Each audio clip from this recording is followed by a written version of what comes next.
ಇವತ್ತು ನಾನು ಒಂದು ಮನವಿ ಮಾಡ್ತಾ ಇದ್ದೀನಿ. ಸರ್ವೆ ನಂಬರು 70ರಲ್ಲಿ ಹೆಬ್ಬಗುಡಿ ಸರ್ವೆ ನಂಬರು ರಾಜಕಾಲುವೆ ಪ್ಲಸ್ ದಾರಿ ಶುರು ಮಾಡಿಕೊಡ್ಬೇಕಂತ ಅವ್ರ ಹತ್ರ ನಾನು ಮನವಿ ಮಾಡ್ತಾ ಇದ್ದೀನಿ. ಮತ್ತೆ ಅವರು ವರ್ಗಾವಣೆ ಆಗಿ ಮತ್ತೆ ಪುನರ್ ಈ ಸ್ಥಳಕ್ಕೆ ಬಂದಿರೋದಕ್ಕೆ ನಾನು ಮತ್ತೊಮ್ಮೆ ಅವ್ರಿಗೆ ಅಭಿನಂದನೆ ಸಲ್ಲಿಸ್ತೀನಿ ಸರ್. ಇಲ್ಲಿ ಈ ಒಂದು ವಿಶೇಷ ಅಂದ್ರೆ ಈ ನವೀನ್ ಕುಮಾರ್ ಸ್ವಾಮಿ ದಿಢೀರ್ ಇದ್ದಂಗೆ ವರ್ಗಾವಣೆ ಆಗ್ಬಿಟ್ಟು ಆ ವರ್ಗಾವಣೆ ಮಾಡಿದವರು ಯಾರು ಏನು ಅಂತ ಜನ ಒಂದು ತಬ್ಬಿಬ್ಬಾಗಿ ಕನ್ಫ್ಯೂಸ್ ಹಾಕೊಂಡು ಕೆಲವು ವಿಚಾರಗಳಲ್ಲಿ ಕೆಲವರು ಒಬ್ಬ ನಿಷ್ಠಾವಂತ ಅಧಿಕಾರಿ ಕೆಲವು ವಿಚಾರಗಳಲ್ಲಿ ಕಾಣಕ ಕೆಲಸ ಮಾಡ್ತಾರೆ, ಕೆಲವು ವಿಚಾರಗಳಲ್ಲಿ ಕೆಲವು ಲೋಪದೇಶಗಳು ಬರ್ಬೋದು, ಅದು ಕಂಡು ಕಾಣ್ತನಾಗಿರ್ಬೋದು. ಆದ್ರೆ ಇವ್ರು ಗಮನಕ್ಕೆ ಬಂದಿದ್ದು ಮಾತ್ರ ಸತ್ಯ. ಅದು ಕೆಲವು ನೂರಾರು ಕೋಟಿ ರಾಜಕಾಲುಗಳು ಇದೆಲ್ಲ ಮಾನ್ಯ DC ಜಿಲ್ಲಾಧಿಕಾರಿ ಜಗದೀಶ್ ಸಾಹೇಬ್ರ ಜೊತೆಲಿ ಇವರು ಒಂದು ಕೆಲಸ ಮಾಡಿದ್ದು ಒಂದು ಪತ್ರಿಕೆ ಮಾಧ್ಯಮಗಳಲ್ಲಿ ಕೆಲವು ಮೀಡಿಯಾಗಳಲ್ಲಿ ಬಂದಿರೋದು ಎಲ್ಲ ಕಾಣಬಹುದು. ಕಂಡಂತ ದೃಶ್ಯ ಅವ್ರು ಮಾಡಿದಂತ ಕೆಲಸ ಇದೇ ಒಂದು ಕಂಪ್ಯೂಟರ್ ಅಲ್ಲೇ ದಾಖಲೆ ಮಾಡಿದ್ದಾರೆ. ಸಾಹೇಬ್ರ ಬಗ್ಗೆ ನಾನು ಮಾತಾಡಿದ್ದೆ. ಸುಮಾರು ರಾಜಕಾಲುವೆಗಳು, ಸುಮಾರು ದಾರಿಗಳು ತೆರವುಗೊಳಿಸಿ ಒಳ್ಳೆ ಹೆಸರಾಗಿರ್ತಕ್ಕಂಥ ನಮ್ಮ DT ಸಾಹೇಬರು. ಇವ್ರ ಬಗ್ಗೆ ಇವರು ನಮ್ಗೆ ಪರಿಚಯನೂ ಇರಲಿಲ್ಲ. ಇವ್ರ ಬಗ್ಗೆ ನಾನು ಅವರು ಮಾಧ್ಯಮದಲ್ಲಿ ನೋಡಿ ನಾನು ಖುಷಿ ಪಟ್ಟು. ಆನೇಕಲ್ ತಾಲೂಕು ಹತ್ತಿಬಲಿ ಹೋಬಳಿ ನಾಡ ಕಚೇರಿ ಅಂತಿದೆ. ಈ ನಾಡ ಕಚೇರಿಯಲ್ಲಿ ನವೀನ್ ಕುಮಾರ್ ಅಂತ ಒಬ್ಬ ತಾಲೂಕಲ್ಲಿ ಹಿರಿಯ DT ಉಪತಸ್ಥರಾದ ಸಹ ಇಲ್ಲಿ ಈ ಸಂಬಂಧಪಟ್ಟಂತೆ ಈ ಹತ್ತಿಬಲಿ ಹೋಬಳಿ ಹೆಬ್ಬಗುಡಿ ಹೋಬಳಿ 2 ವೃತ್ತಿ ಬರ್ತದೆ, 6 ವೃತ್ತಿಗಳು. ಅದ್ರಲ್ಲಿ ಆಂಜನಪ್ಪ ಒಬ್ರು, ಸಂತೋಷ್ ಕುಮಾರ್ ಒಬ್ರು, ಚಂದಾಪುರಕ್ಕ. ಆದ್ರೆ ಇಲ್ಲಿ ಈ ಒಂದು ವಿಶೇಷ ಅಂದ್ರೆ ಈ ನವೀನ್ ಕುಮಾರ್ ಸ್ವಾಮಿ ದಿಢೀರ್ ಇದ್ದಂಗೆ ವರ್ಗಾವಣೆ ಆಗ್ಬಿಟ್ಟು ಆ ವರ್ಗಾವಣೆ ಮಾಡಿದವರು ಯಾರು ಏನು ಅಂತ ಜನ ಒಂದು ತಬ್ಬಿಬ್ಬಾಗಿ ಕನ್ಫ್ಯೂಸ್ ಹಾಕೊಂಡು ಕೆಲವು ವಿಚಾರಗಳಲ್ಲಿ ಕೆಲವರು ಒಬ್ಬ ನಿಷ್ಠಾವಂತ ಅಧಿಕಾರಿ ಕೆಲವು ವಿಚಾರಗಳಲ್ಲಿ ಕಾಣಕ ಕೆಲಸ ಮಾಡ್ತಾರೆ, ಕೆಲವು ವಿಚಾರಗಳಲ್ಲಿ ಕೆಲವು ಲೋಪದೇಶಗಳು ಬರ್ಬೋದು, ಅದು ಕಂಡು ಕಾಣ್ತನಾಗಿರ್ಬೋದು. ಆದ್ರೆ ಇವ್ರು ಗಮನಕ್ಕೆ ಬಂದಿದ್ದು ಮಾತ್ರ ಸತ್ಯ.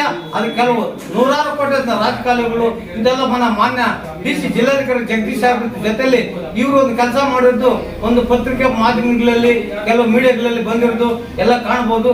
ಕಂಡಂತ ದೃಶ್ಯ ಅವ್ರು ಮಾಡಿದಂತ ಕೆಲಸ ಇದೇ ಒಂದು ಕಂಪ್ಯೂಟರ್ ಅಲ್ಲೇ ದಾಖಲೆ ಮಾಡಿದ್ದಾರೆ.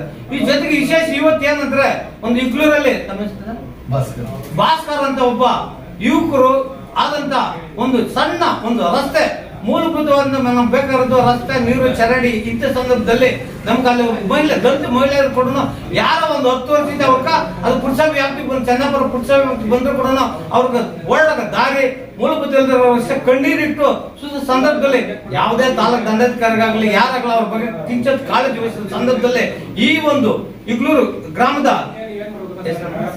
ಭಾಸ್ಕರ್ ಅಂತ ಅವರು ಅವ್ರ ಸ್ವಂತ ಈ ಒಂದು ನವೀನ್ ಕುಮಾರ್ ಅವರು ಸೇವೆಯನ್ನು ಗುರುತಿಸಿ ಅವ್ರಿಗೊಂದು ಸಾಮಾನ್ಯ ಒಂದು ದೂರ ನೀಡಿದ್ರು. ಸರ್ ನಮ್ಗ ಈ ದೂರ ಇದೆ, ಇಲ್ಲಿ ನಕಾಶೆ ಇದೆ, ನಮ್ಗೊಂದು ರಸ್ತೆ ಇಲ್ಲ, ಹೆಣ್ಣು ಮಕ್ಳು ಇದ್ದಾರೆ, ನಮ್ ಜೀವನಾಂಶಕ್ಕೆ ಒಂದು ದಾರಿ ಇಲ್ಲ ಅಂತ ಒಂದು ಚಿಕ್ಕದಾದ ಚಕ್ರ ಹೇಳಿದಾಗ ಒಂದು ಖಡಕ್ ಆಗಿ ನಿರ್ಧಾರ ತಗೊಂಡು ನಾನಾ ಸಮಸ್ಯೆಗೆ ಬಂದು ಕೂಡ ಆ ಒಂದು ಬಡವಣ್ಣವರು ಯಾರ ದುರ್ದು ಮಾಡೋದು ಬಂದು ಸಹ ಯಾರನ್ನು ಲೆಕ್ಕ ಬರಿಸದೆ ಕಾನೂನು ಚೌಕಟ್ಟಲ್ಲಿ ಏನಿದೆ ಅದು ಸರ್ವೆ ಮಾಡಿಸಿ ಕೂಡಲೇ ಅವ್ರ ಆ ಒಂದು ಸ್ಥಾನ ರಸ್ತೆ ಕಾಲ್ದಾರೆ ರಸ್ತೆ ಮಾಡಿಸೋದಕ್ಕ ಅವ್ರು ತುಂಬಾ ಸಂತೋಷ ಪಟ್ಟು ಒಂದು ಇತಿಹಾಸ ದಾಖಲೆ ಇದ್ದಂಗ.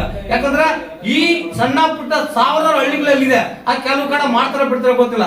ಈ ಒಂದು ಸಮಾಜ ಇದ್ದಂಗ ನವೀನ್ ಕುಮಾರ್ ಇದ್ದಂಗ DT ಸಾಹೇಬ್ರು ವರ್ಗಾವಣೆ ಆಗಿ ಹೋದ ನಂತರ ಯಾರು ಏನ್ DT ಸಾಹೇಬ್ರು ಇಂಥ ಕೆಲಸ ಮಾಡಿ ಹೋಗ್ಬಿಟ್ಟಿದ್ರು, ಇವಾಗ ಒಂದು DT ಸಾಹೇಬ್ರು ಮತ್ತೆ ಅಲ್ಲಿಗ ನ್ಯಾಯಾಲಯ ಮೊರೆ ಹೋದ್ರು.